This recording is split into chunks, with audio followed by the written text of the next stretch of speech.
Hi again. In this in this video, we're going to talk about describing graphs of numerical data. And in the last video, I showed you Staplet. There was one more thing I wanted to add on to that. I always think of something after the video. One more thing I want to show you is that it automatically has the label of frequency for the vertical scale on the left. And that's a count. For example, 1 test score is in this bin, or 2 test scores, or 3 test scores, etc. The other option is called relative frequency. And what that does is it turns it into a percentage. So you can see 0.5, 0.05. So this is a little bit 5%, 10%, 15%, 20%. It's not going to line up exactly on the bars because it's taking the percentage, like 1 out of 15 looks like 0.0667 according to this.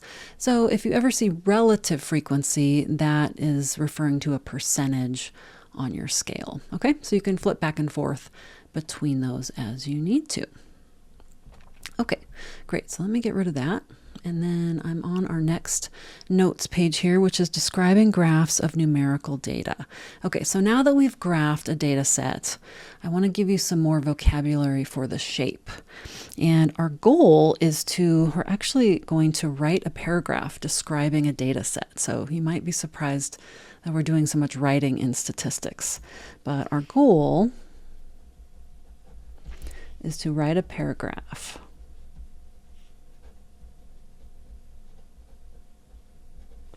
describing a data set. Okay, and remember those 6 things I mentioned in one of the first videos? Shape, center, spread, unusual features, units, and context. Those are all the things we're going to put in the paragraph, okay? And I'll show you an example of that. First, though, we need some vocabulary. We need some words to describe shape. Okay, so I'm going to draw some shapes here and describe them as I go. So under shape, there's 2 different categories. So first I've got symmetric, skewed left, and skewed right. So that's one thing we want to describe, and I'm going to put a little rectangle for axes here. So it's basically the first quadrant of a graph, since often our data are positive, but not always. Okay, so symmetric means the same from left to right, right? So this could be any shape, but I'm going to draw kind of like a bell-shaped curve. So it means it's the same from left to right, and that's symmetric.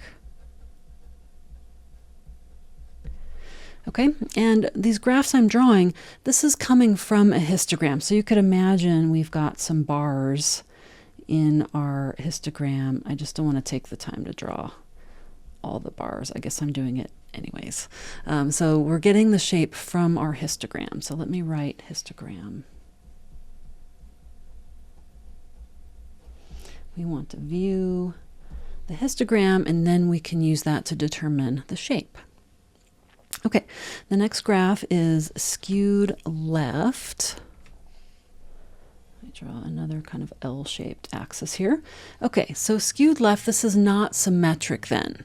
And what that means is we're going to have a longer tail on the left. So it's going to kind of start slow, go up gradually, then it's going to go up and have more of a big hump to the right.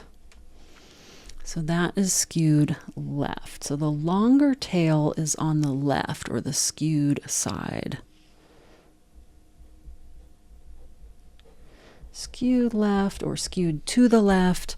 Another word is skewed negative. You might see that sometime. Or negatively skewed. Okay, next one, I'm going to draw another graph, and this is going to be skewed to the right. So now I'm going to start with the big hump on the right, or sorry, big hump on the left, because I'm drawing from left to right. Big hump on the left, it goes down, and then we've got a long tail out to the right. Okay, putting an arrow to the right, so that's where the longer tail is. Skewed right. Or skewed positive.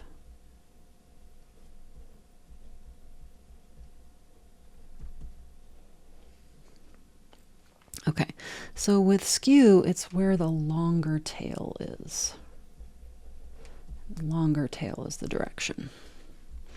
Versus symmetric, if they're about the same size, we would say approximately symmetric. And keep in mind, data are never perfect, right? There's natural variation. And so we wouldn't expect to see a graph that's exactly symmetric unless it's coming from some fake data. So usually it would be approximately symmetric. Okay, so that's one of the descriptors of shape that we need. And the other has to do with modes. So let me move this up a little bit. So a mode is a peak.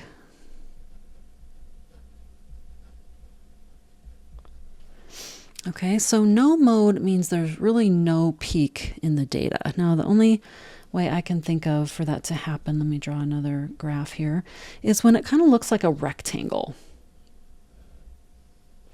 In other words, it's the same width all the way across. And again, maybe it's not perfect, but it's approximate.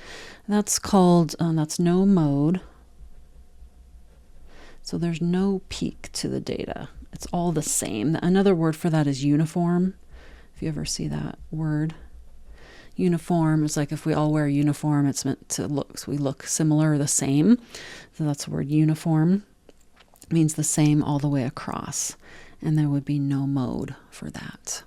So it's possible to not have a mode. Okay, I'm going to draw another set of axes. For unimodal, that means one hump or one peak. So it could be symmetric, but it doesn't have to be. So I'll draw it a little skewed. So we know it doesn't have to be symmetric. So that means one peak. Unimodal, just like a unicycle would have one wheel. Unimodal has one peak. Okay, and then the value of the mode is that tallest, is where the tallest peak occurs. Okay, so the value, where is the tallest? And if we're looking at a histogram, it's going to be a bar. So I'm going to write, where is the tallest bar? Scoot this up a little bit. Okay, so that's one peak. Then bimodal, you can probably guess what's coming, which is like a bicycle. Draw another set of axes. So this is going to have two humps or two peaks, and they don't have to be the same size. Doesn't have to be symmetric, but it could be. So we might have two peaks.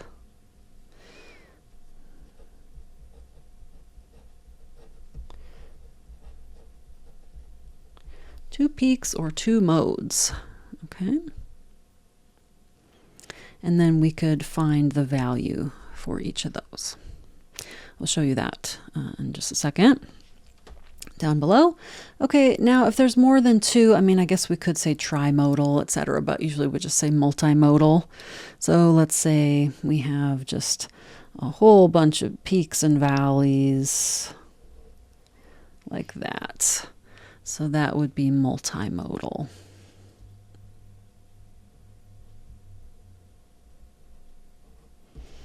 Okay, and again, we could identify the values of where those peaks are. It kind of gives you a relative standing, like which are the more common values. Be careful of saying the word most, like if we said most values are here in this bar, because most kind of sounds like almost all, but this wouldn't necessarily be a majority, but it's the most common. Okay, so I'm going to also put most common value. Oops.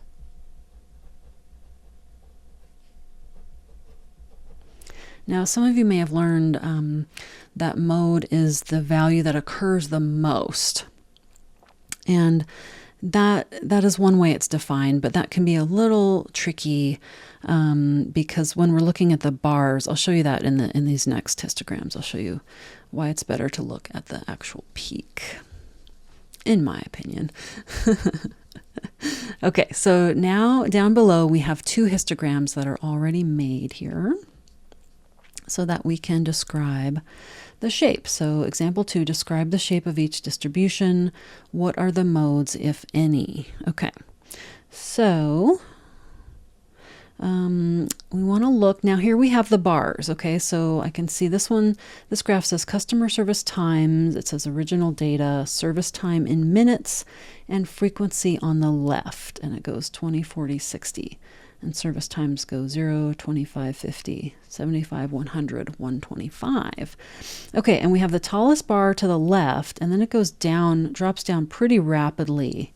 Okay, so if I was to draw the shape in here, just kind of going across, drawing around the corners of the bars, I'll go down a little bit, like that. So since it went down and there's a gap, there's actually 2 gaps, you might want to say multimodal because it does go up and down a little bit, but I would think of modes more as major peaks. So these are very small peaks. You know, this is just one. I don't know what the cases here are, but just one frequency of 1 in each of these. So I wouldn't call those a mode. They're very short. So I would still call this unimodal. So I would say for the shape, I would call this unimodal and skewed to the, if you said right, you're correct. Skewed to the right because the longer tail is to the right. Okay, and I'm going to say the mode is at, I'm going to give the location. So now we need to look at our horizontal scale here. So we've got 0, 25. We have 2 bars going from 0 to 25. So if I cut that in half, let me grab my calculator. If I do 25 divided by 2, then that tells me this bar goes up to 12.5. See if I can squeeze this in this tiny graph. 12.5 minutes, and then I'm going to cut that in half again to get the middle of the first bar. So that's 6.25. 6.25, and my units are minutes. Okay, so the reason why I'm saying it's not as beneficial to use the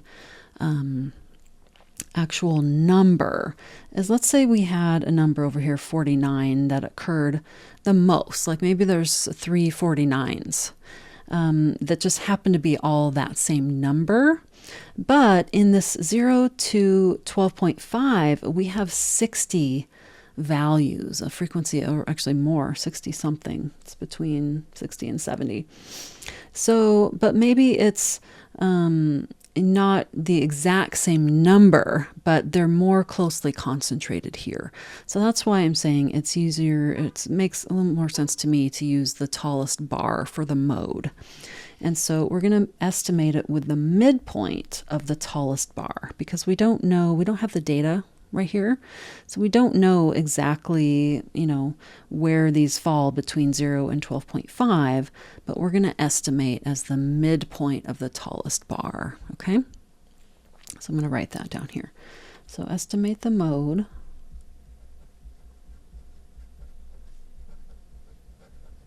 with the middle of the tallest bar. Okay, and then we would also put in our paragraph, we would put in the customer service times and all that in our paragraph. Okay, so this will be the shape part of our paragraph. And let's do one more. I've got another histogram to the right here. Now this one says body mass on the horizontal scale in grams. So I don't, maybe these are some little animals or something. And it's 160, 170, 180, 190, 200 with many bars in between there. And then it says number of individuals going on the vertical axis. So that is another way of saying frequency. They can kind of tell us what the cases are, because that's the frequency are the subjects or cases. It'd be even better if they told us who the individuals were. Are these, and I don't know what 180 grams, I don't have a sense of 180 grams. Maybe if any of you grew up with a metric system, you do have a better sense of that. But is this like a mouse? Is it like a squirrel? I don't know how heavy 180 grams is, but it's somebody's body mass. Okay, so the bars start very small and increase to the center and then decrease to the right, to the very right side. So, and you can see it's not exactly symmetric, right? We have one tallest bar in the middle. The left to the and the right of that are not exactly the same. Okay, so again, we wouldn't expect data to be exactly perfect. There's always variation. So I would call this approximately symmetric though, because it's very close to symmetric. You can say symmetric or you can say approximately symmetric. And I'll just sketch, again, going to each bar, just sketch a little curve around the bars of the histogram, and it looks, we'll get to normal distributions. It looks kind of normally distributed, which a lot of measurements are. One thing you'll notice here is that there's a little tiny gap between each bar, and I don't like that. Technically, you shouldn't have a gap in a histogram between the bars. I'm just going to make a note of that over here. Shouldn't be gaps. But it's whatever program they used is set up this way.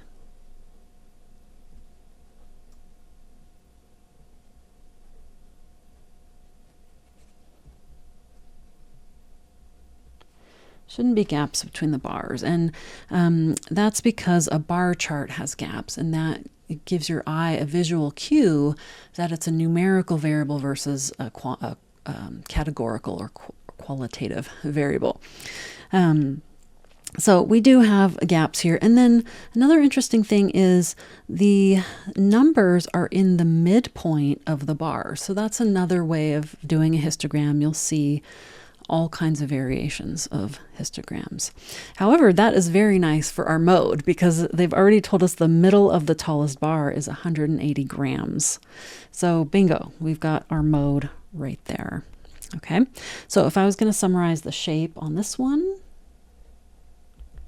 there is again one single peak. So I'm going to say unimodal. And I'll say approximately symmetric.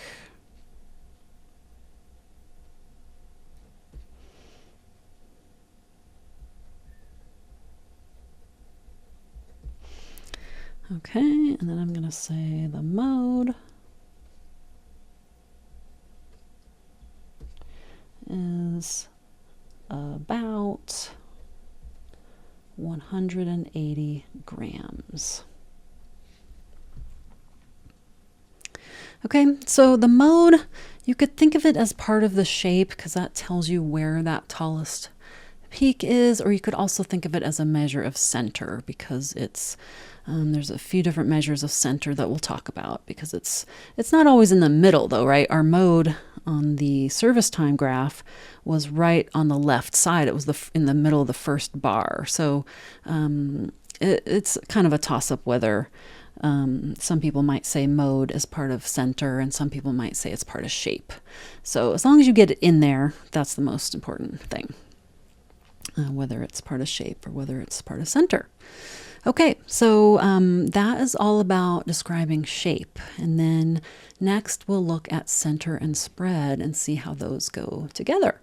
Okay, see you in the next video.